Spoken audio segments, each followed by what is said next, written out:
Natupad na nga ang inihiling ni Luka Doncic kay Rob Pelinka na bigyan siya ng elite na center. Dahil may bagong lineup para sa Los Angeles Lakers, 4 na players na agad ang nakuha nila pamalit sa mga nawala nilang player. Dahil naglipatan na nga ng ibang team sila Luke Kennard na nasa Phoenix Suns at ang bagong pirma na si Marcus Smart papuntang Houston Rockets. Ganon din si Jackson Hayes na pumirma na ng bagong kontrata sa Utah Jazz. Ganyan nga kadami ang naglipatang player mula sa Lakers simula nang i-announce ni LeBron na aalis na siya sa Lakers.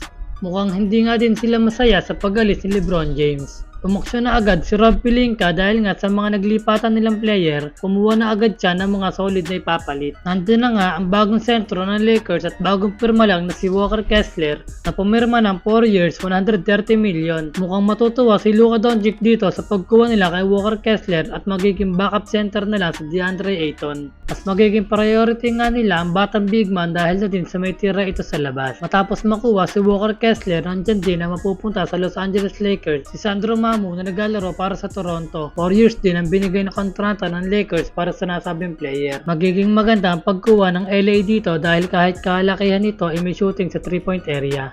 Isa din sa kinuha ng Lakers ang dating teammate ni Luka Doncic sa Dallas Mavericks na si Quentin Grimes. Isa din sa maaasahan ng opensa ng Lakers ang player na ito dahil sa kanyang athleticism at hindi lang yon dahil kilala din ito pagdating sa depensa. Medyo malaki ang binigay sa kanyang kontrata na 4 years para sa 60 million.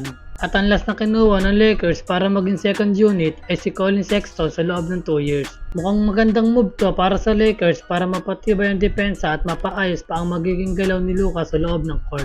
Mukhang nagawa na ng paraan ng Los Angeles Lakers ang problema nila.